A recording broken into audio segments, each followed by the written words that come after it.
들은 각자의 기준대로 누가 의인인지를 이제 정합니다. 어떤 사람은 뭐 간디라고도 하고, 어떤 사람은 또 마더 테레사라고도 하고, 뭐 이순신이라고 하는 사람도 있고, 세종대왕이라고 하는 사람들도 있습니다. 근데 사람들은 그렇게 얘기하는데 사실 성경의 기준은 이겁니다. 하나님께서 정하신 기준은 바로 이겁니다. 로마서 3장에 의인은 없나니 하나도 없으며 다 치우쳐 함께 더러운 자가 되고 선을 행하는 자가 하나도 없으니 하나도 없도다. 성경은 죄악된 행동만이 아니라 죄악된 마음까지도 그 행동을 만드는 그 마음까지도 죄라고 명백하게 규정하고 있습니다. 요한 사도는 6계명 살인하지 말라는 계명을 해설하면서 미워하는 자마다 살인하는 자라 이렇게 말했습니다. 그러니까 이런 성경의 기준에서 보면 도대체 누가 의인이라고 할 수가 있겠습니까? 세상이 말하는 의인은 사실은 다른 사람들보다 조금 더 나은 정도? 그 정도의 사람이라고 할 수 있습니다. 근데 우리 또한 마찬가지죠. 여기에 사실 죄 없는 사람이 한 명도 없을 겁니다. 모든 사람이 사실 아담의 타락 안에서 그와 함께 하나님께 대하여 의를 행할 그 모든 능력을 상실했기 때문입니다. 이래도 시편 1편이 은혜가 되세요? 악한 자가 벌을 받는다고 하는데 그렇다면 시편 1편은 의로운 자가 상을 얻고 악한 자가 벌을 받는다는 시편 1편은 사실 모든 사람에게 찬양이 될 수 없고 모든 사람들에게 저주가 될 뿐입니다. 그런데 왜 우리가 어떻게 이것으로 하나님을 찬양합니까? 이것이 이 시편 1편이 찬양이 되기 위해서 필요한 것이 사실 오늘 본문 시편 2편입니다. 시편 2편에는 죄인을 의롭다 하시는 하나님의 긍휼과 자비, 그 사랑이 나타나기 때문입니다. 그러니까 시편 1편이 찬양이 될 수 있는 것은 시편 2편의 내용으로 인함이라는 것입니다. 시편 2편은 우리가 보통 메시아 시편이라고 말하죠. 시편 1편이 하나님의 그 통치 순복하는 사람의 복됨, 율법의 원리에 대해서 이제 얘기하고 있다면 시편 2편은 내가 나의 왕을 내 거룩한 산에 시온에 세웠다 하시면서 죄인들에게 주어진 그리스도의 통치에 순복할 것을 말하고 있습니다. 그러니까 시편 2편은 우리가 잘 아는 것처럼 믿음의 원리에 대해서 얘기하고 있습니다. 이처럼 시편 1편과 2편이 서로 다른 내용을 이제 말하고 가르치고 있다 이렇게 생각이 되기도 합니다. 하지만 이 시편 1편과 2편은 사실은 다른 내용을 말하는 것이 아니고 오히려 우리가 문맥을 잘 관찰해 보면 이 두 시가 한 맥락을 형성하고 있다는 것을 알 수가 있습니다. 시편 1편의 시작에 뭐라고 하고 있습니까? 시편 1편에 복 있는 사람은 이라는 말로 시작합니다. 그리고 시편 2편 마지막을 한번 보시겠어요? 시편 2편 여호와께 피하는 모든 사람은 다 복이 있도다 라는 말로 끝을 맺습니다. 이 맥락이 이제 조금 보이시죠? 더 들어가서 이제 12절에 이제 여호와께 피하는 모든 사람은 복이 있도다 하는데 이제 여기서 여호와라는 말이 사실 우리가 원문으로 보면 여호와라고 하지 않습니다. 사실은 그에게 여호와께 피하는 자가 아니라 그에게 피하는 자라고 말하고 있습니다. 그러니까 그에게 피하는 모든 사람은 복이 있도다 이렇게 얘기하고 있는 거죠. 그래서 그에게를 넣어서 12절 전체를 보면 그의 아들에게 입맞추라 그렇지 아니하면 진노하심으로 너희가 길에서 망하리니 그의 진노가 급하심이라 그에게 피하는 모든 사람은 다 복이 있도다 이렇게 말하고 있는 겁니다. 그래서 그에게 피하는이라고 할 때 사실 우리 이제 번역본은 해석하기를 그가 여호와시라 이렇게 번역하고 있는데 사실은 우리 12절 맨 앞에서 얘기하는 것처럼 그의 아들을 사실 그에게라고 보는 게 사실 자연스러운 이해가 될 겁니다. 그래서 이 그에게 피하는 그의 아들 그러니까 하나님 아버지께 모든 권세를 받아서 심판하시기도 하고 구원하시기도 하는 그리스도 그가 그에게 피하는 것이 복 있는 것이다. 우리가 이렇게 이해하면 좋을 것 같습니다. 그래서 시편 1편이 복 있는 사람은으로 시작하고 시편 2편은 그에게, 그러니까 그의 아들에게 피하는 모든 사람은 다 복이 있도다라고 끝마치고 있는 것입니다. 그러면 시편 1편하고 2편이 한 맥을 이룬다는 게 보이죠. 그리고 이것뿐만 아니라 사실 시편 1편에서 무릇 의인의 길은 여호와께서 인정하시나 악인들의 길은 망하리로다라고 끝맺고 있는데 시편 2편도 그 마지막에 그의 아들에게 입맞추라 그렇지 아니하면 진노하심으로 너희가 길에서 망하리니라고 이제 악인의 어떤 망함 이것을 똑같이 얘기하고 있죠. 그러니까 이 시편 1편하고 2편을 앞뒤를 잘 보시면 하나라는 어떤 맥락이 보이실 겁니다. 그래서 시편 1편이 말하는 복 있는 사람, 그러니까 의인이죠. 이 시편 1편이 말하는 의인은 다름 아니라 진짜 의로운 모든 행위를 하는 그런 사람이라기보다는 시편 2편이 말하는 대로 메시아가 기름 부음 받은 자죠. 뭐 번역하면 우리가 신약 성경에서는 그리스도라고 하는데 그리스도께 피하는 사람입니다. 그리고 악인 곧 망하는 자는 그의 아들에게 입맞추지 아니하는 자, 그리스도를 의지하지 않고 신뢰하지 않고 살아가는 그런 자들, 복음의 통치에 순복하지 않는 자를 말하는 겁니다. 시편 1편이 말하는 율법에 순종함으로써 얻게 되는 의와 그에 따른 복은 사실 타락한 사람으로서는 이제 얻을 수도 없는 것이고 이룰 수도 없는 것이기 때문에 오로지 그리스도를 통해서 얻을 수 있는 것이라고 시편 2편이 이제 말하고 있는 겁니다. 그러니까 우리가 시편 2편 아래에서 시편 1편이 말하는 참된 복, 하나님의 통치, 그러니까 율법의 그 온전한 순종과 의는 다른 것이 아니라 그리스도의 그 통치를 받는 것을 통해서, 그러니까 그 복음의 능력의 이 순종함을 통해서 믿음으로 얻는 것이라, 그분의 의를 붙드는 것으로 우리가 얻는 것이라 하는 것을 말하고 있는 것입니다. 그래서 저희가 시편 2편을 조금 더 자세하게 살펴보도록 하겠습니다. 시편 2편이 시작할 때는 이제 어찌하여 이방 나라들이 분노하며 민족들이 헛된 일을 꾸미는가 하는 이제 질문으로 시작되죠. 2절에 보면 이방 나라들, 그러니까 세상 나라와 민족과 왕들, 또 관원들은 여호와와 그의 기름 부음 받은 자, 메시아죠, 그리스도죠. 그리스도를 대적하여 분노하고 음모를 꾸밉니다. 하나님을 알지 못하는 그런 사람들은 하나님의 율법과 통치를 자신을 억압하는 것, 또 결박과 멍해로 여기고 3절에서 말하는 것처럼 우리가 그 맨 것을 끊고 그의 결박을 벗어버리자 이렇게 말합니다. 하나님 없이 살아가자 하는 거죠. 사실 이 말은, 하나님 없이 살아가자 하는 이 말은 아담에게서부터 시작된 인류의 어떤 보편적인 것입니다. 아담의 첫 범죄가 하나님과 같이 되어 선악을 알고자 하는 그런 범죄였습니다.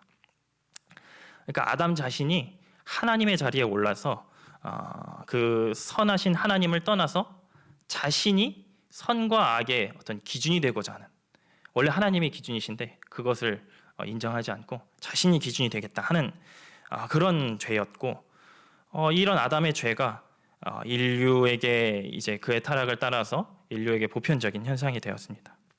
그래서 세상 모든 사람들이 아담이 품었던 마음과 같은 그런 마음으로, 그런 생각과 마음으로 한데 모여서 하나님을 대적합니다. 그러니까 온 세상이 하나님을 인정하지 않는 그 마음으로 하나 되어서 하나님과 그리스도를 대적합니다.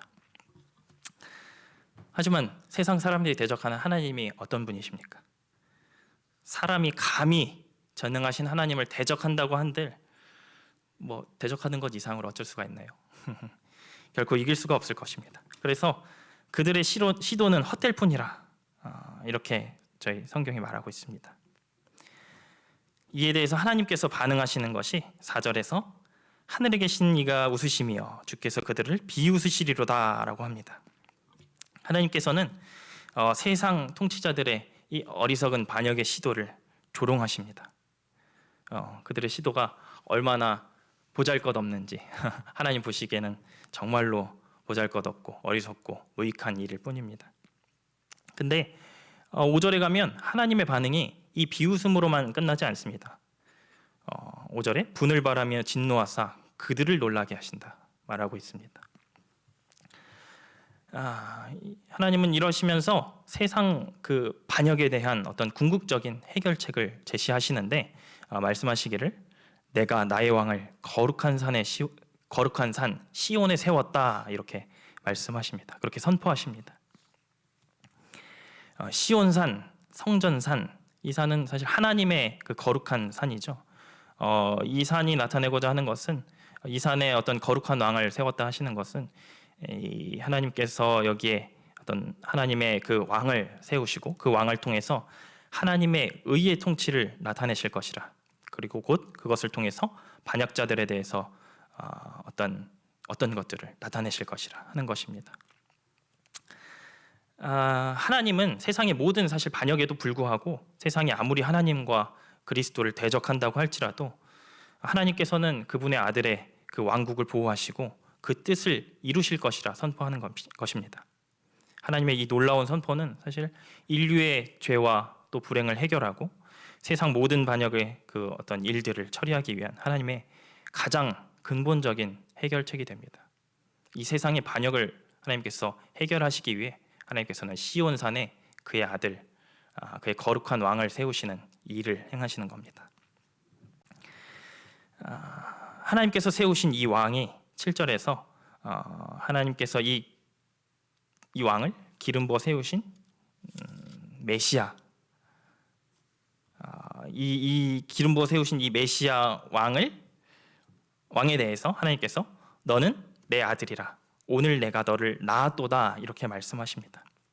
사실 이 아들이라는 칭호는 단순히 왕한테 주어지는 그런 칭호가 아니죠. 우리가 예수님께서 세례 받으실 때에도 이와 같은 말씀을 들었습니다. 성령이 예수님께서 세례 받으실 때 나타나 보이시면서 너는 내 아들이라 이렇게 말씀하셨습니다. 이 말씀은 사실 예수께서 하나님의 아들 독생자라는 어떤 신적인 존재라는 그 지위를 나타내는 그런 말입니다. 그러니까 하나님께서 오늘 내가 너를 낳았도다 하는 이 낳으심은 사실 그리스도가 성부 하나님의 독생자이심을 증언하는 것이죠. 그가 하나님의 친아들 되심을 나타내는 겁니다. 그분의 아들 되심은 사실 사도 바울은 이렇게 말하는데 죽은 자들 가운데서 부활하사 능력으로 하나님의 아들로 선포되셨다 이렇게 말합니다. 그러니까 그리스도께서 하나님의 아들 되심은 성령을 통해서 말씀되었고 드러났고 그것이 그리스도께서 죄인들을 위해 고난 받으시고 죽음 받으시고 십자가에 올라서 죽으시고 또 장사된 지 사흘 만에 부활하시는 일을 통해서 이분이 진정 하나님의 아들이시다 하는 것이 사실은 공적으로 선포되었습니다. 바울이 말하는 것처럼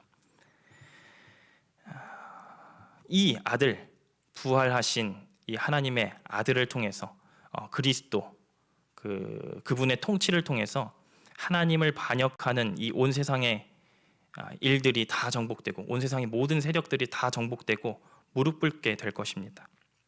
8절에 보세요. 8절에 천지의 주제이신 하나님께서 이방 나라들을 모두 유업으로 주리라 내 소유가 땅끝까지 이르리라 그렇게 약속하고 계십니다.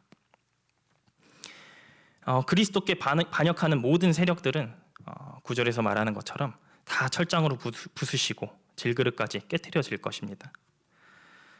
근데 우리가 성경에서는 이렇게 이 그리스도의 통치 그 정복에 대해서 이렇게 철장으로 부수고 깨뜨리는 이런 것으로 얘기하는데 우리가 이 통치와 정복이라는 것을 사실 우리가 잘 이해해야 됩니다.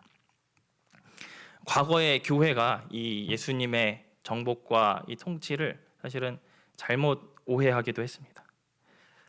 십자군 전쟁이 바로 그런 사건이었죠. 그리스도의 통치가 칼로 이루어지리라 그렇게 생각했던 겁니다. 하지만 예수님께서 말씀하셨죠. 칼로 흥한 자는 칼로 망하리라. 그러면 그리스도의 통치가 무엇일까요? 그리스도의 통치는 칼로 하는 억압과 굴복의 통치가 아닙니다. 그리스도의 통치는 복음의 말씀의 통치입니다. 그리스도의 말씀은 교만한 자를 낮추시고 부패한 모습을 파괴합니다. 악인, 죄인을 하나님을 기쁘시게 하는 그런 의인의 모습으로 변화시키십니다. 그리스도의 통치는 사실 칼로써 되는 그런 통치가 아니라 어린 양으로서 하시는 그런 통치입니다. 죄인들을 위해서 고난 받으시고 죽으시는 일을 통해서 그 죄인들을 정복하고 다스리십니다. 그분의 교회는 복음의 말씀을 통해서 택하신 자들에게 구원을 선포하고 또 반역에서 돌이키지 않는 모든 사람들에게 심판을 선고합니다. 그리스도께서 진리의 또 복음의 말씀으로 그 대적하던 자들과 싸우실 것입니다. 전능하신 하나님 앞에 그리스도의 또 그 통치 앞에 그 대적하는 자들이 패배할 것은 사실 정해진 일입니다. 그렇기 때문에 하나님께서는 10절에 그런즉 군왕들아 너희는 지혜를 얻으며 세상의 재판관들아 너희는 교훈 받을지어다 여호와를 경외함으로 섬기고 떨며 즐거워할지어다 라고 권면하십니다. 가장 핵심적인 권면은 이것이죠. 그의 아들에게 입맞추라 하는 것입니다. 이 입맞춤이라는 것은 사실 그리스도의 통치를 인정하고 받아들여서 그에게 기꺼이 믿음으로 순종하라는 그런 하나님의 요구입니다. 이러한 그 아들에 대한 믿음의 순종은 세상에서는 찾을 수 없는 그런 어떤 기쁨과 행복, 좋은 것들을 가져다 줍니다. 성령께서 주시는 그 거룩한 변화 가운데서 죄인이 변화되어 의인의 길에 설 수 있을 겁니다. 시편 1편이 말하는 그 의인의 길에 말입니다. 그의 아들에게 입맞추라는 이 요구에 반하여 그 보내신 아들을 멸시하고 그 하대하는 그리고 죽이기까지 하는 그런 것들은 사실 아버지께 대한 모욕입니다. 그래서 하나님 아버지께서 그 아들을 멸시하는 것을 참지 않으실 것입니다. 그렇기 때문에 장차 올 진노 가운데서 오로지 다른 이가 아니라 그 아들에게 피하는 자가 복이 있습니다. 왜냐하면 하나님께서 그 진노를 그에게 피하는 자의 진노를 그 사람에게 쏟지 않고 다 그 아들에게 쏟아 부으실 것이기 때문입니다. 그것을 통해서 그 악인들의 죄인들의 살 길을 열어주시기 때문입니다. 그래서 시편 1편이 말하는 그 사람의 참 생명과 복이 오로지 예수 그리스도를 통하지 않고는 얻을 수 없는 것입니다. 이 시편 2편 내용이 사실 요한계시록을 보면 아주 잘 드러납니다. 만국을 철장으로 치고 다스리시는 그리스도, 그분의 모습이 세상으로 상징되는 그 짐승, 그 짐승의 폭력과 억압의 권세 아래에서 그러니까 사탄이죠. 사탄을 숭배하는 이들에 대항해서 시온산에 서신 그 어린 양의 모습으로 나타납니다.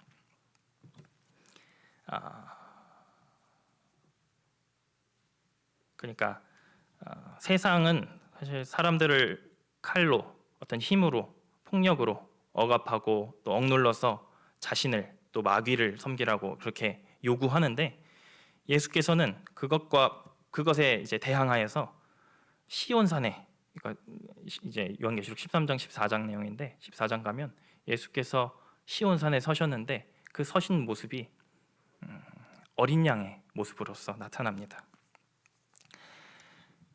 그러니까 만국에 대한 그분의 어떤 정복과 심판 이런 것들이 다른 것이 아니라 어린 양이 되는 일을 통해서 그분의 고난과 죽으심과 부활을 통해서 이루어진다는 말입니다. 이제 고린도전서 15장에 가면 바울 사도는 예수께서 부활로서 사람들에게 새 생명을 주시고 모든 나라를 정복하시고 또 그 발 아래 두셔서 아버지께 바치리라 이렇게 말합니다. 그 생명을 예수께서 그 생명을 주신 목적은 하나님께서 주가 되셔서 찬송과 영광을 받게 하려는 것이라 하는 그 말입니다. 그러니까 예수께서 이 땅을 정복하시고 하시는 일들 그것을 위해 자신이 죽으시고 부활하신 그 일이 다른 것이 아니라 하나님께 영광이 되려 한다 하는 말입니다. 그렇기 때문에 이 시대를 이 종말의 시대를 살아가는 우리의 모습이 어떠해야겠습니까? 사실 다름이 아니라 그리스도께서 우리를 구원하신 목적대로 우리를 하나님 앞에 거룩한 산 제물로 드리는 그런 일을 우리가 행해야 할 것입니다. 그런 모습이 사실 우리의 모습이 되어야 할 것입니다. 우리가 다른 것이 아니라 하나님의 말씀에 그분의 계명에 순종하는 일을 통해서 우리가 하나님의 형상대로 지음받은 그 선한 목적, 하나님께서 우리에게 부여하신 그 뜻을 따라서 행함으로 우리가 아버지께 영광이 되어야 합니다. 그것이 우리가 하나님께 드릴 우리 합당한 예배가 됩니다. 우리는 다른 것이 아니라 그냥 그렇게만 행하면 됩니다. 요즘 사실 국제든 국내든 이제 아주 정세가 혼란하죠. 좀 흉흉하기도 합니다. 그런데 세상 일과 세상의 어떤 흐름이 어떻게 되고 그런 일들에 사실 우리가 지나치게 매일 필요가 없습니다. 우리가 거기에도 그리스도인으로서 참여하고 우리가 어떤 의견을 표명하고 하는 일도 사실 중요하겠지만 우리가 세상의 흐름을 막아내고 우리가 기독교적인 세상을 만들어내고 하는 그런 일을 하도록 우리가 부름받지 않았습니다. 그게 우리 사명이 아닙니다. 예수 그리스도의 구원도 또 예수 그리스도의 정복도 그런 것이 아닙니다. 저는 성경이 말하는 대로, 특히 요한계시록이 말하는 대로 세상의 악이 충만하게 가득 차서 그리스도께서 심판하러 오실 그때에 모든 구원이 완성되리라고 저는 믿습니다. 그러니까 우리가 적어도 십자가를 지러 가시는 그리스도의 그 앞을 칼로 막아선 베드로와 같이 우리가 칼을 들고 무언가를 하려고 해서는 안 될 것입니다. 성경에서 예수님은 그러지 않으셨습니다. 사도들도 그렇지 않았습니다. 성경에서는 그 누구도 칼로서 무언가를 하려 하지 않았습니다. 이 모두 다 사실은 밖으로는 복음 전도 외에는 한 일이 없죠. 우리는 다만 그리스도의 정복이 복음의 능력으로 죄인들의 마음을 정복하는 것이라 믿고 또 그것이 칼이나 또 지혜나 다른 능력으로가 아니라 다만 세상 사람들이 미련하다고 말하는 그런 어떤 전도를 통해서 하신다는 것을 우리가 믿어야 합니다. 그래서 우리 인생을 다른 것이 아니라 무슨 다른 일들이 아니라 우리 내적으로는 성화, 우리 안에 거룩한 일들을 이루어가는 일, 그리고 외적으로는 복음 전도를 우리가 힘써 행해야 할 것입니다. 그리스도의 구원이 완성될 때까지 노아에게 약속하신 대로 세상은 멸망하지 않을 것입니다. 그리스도께서 교회와 세상 끝날까지 함께 하시리라 그 약속하신 것처럼 심판의 날까지 교회는 그 진리 위에 공고하게 서서 결코 무너지지 않을 것입니다. 하나님께서 계획하신 대로 결국 그리스도께서는 복음의 능력으로 이 온 세상을 그분의 발 아래 두실 것입니다. 죄와 사망과 마귀의 권세를 예수께서 철저하게 짓밟으실 것입니다. 그렇기 때문에 우리는 다른 것에 몰두할 것이 아니라 이 재앙과 같은 때를 오로지 그리스도께 피함으로 그의 부활의 생명의 능력을 힘입어서 그분이 주신 우리의 새 생명을 살아가는 일, 거룩과 성화를 이루어가는 그 일에 우리의 마음을 온전히 쏟아야 합니다. 우리는 다른 것이 아니라 악인들의 꾀를 따르지 않고 죄인들의 길에 서지 않고 오만한 자의 자리에 앉지 아니하고 오직 여호와의 율법을 즐거워하여 그의 율법을 주야로 묵상하는 일에 힘써야 할 것입니다. 왜냐하면 다른 데가 아니라 거기에 오직 그 율법을 주야로 묵상하고 즐거이 행하는 그 일에 나무가 시냇가에 심은 나무가 철을 따라 열매를 맺으며 그 잎사귀가 마르지 아니함 같은 참되고 충만한 생명을 누림이 그 형통함이 바로 거기 있기 때문입니다. 신실하게 주를 믿는 모든 분들에게 그리스도의 부활의 능력에 그 복음의 그리스도의 부활의 능력으로 주어진 그 복음의 능력이 성화의 모습으로 또 그리스도의 형상을 닮아가는 그런 모습으로 나타나야 할 것입니다. 여기 모이신 모든 성도님들도 다 이 말씀을 따라서 복된 사람이 되시고 복된 인생을 살아가시길 바랍니다. 기도하겠습니다. 하나님 감사합니다. 오늘 시편의 말씀을 통해서 의로운 자가 누구인가? 오직 그리스도의 그 통치 아래에 있는 자들이 또 의로운 자임을 우리가 살펴보았습니다. 그러니 우리가 그리스도를 믿음으로 의지합니다. 우리에게는 의가 전혀 없고 따라서 우리가 오직 그리스도의 의를 의지합니다. 우리가 그리스도의 말씀의 그 통치 아래 온전히 거할 수 있도록 붙들어 주시옵소서. 우리가 그 말씀이 아니라 세상 다른 것에 눈을 돌릴 때가 많지만 우리의 연약함을 붙들어 주시고 성령께서 우리와 함께 충만으로 함께해 주셔서 우리가 오직 그 말씀에 우리를 매며 이 세상을 살아가는 것이 다른 것이 아니라 오직 그 말씀으로 성화를 이루어가고 그리스도의 복음을 전하는 그런 증인의 삶을 우리가 살아갈 수 있도록 붙들어 주시옵소서.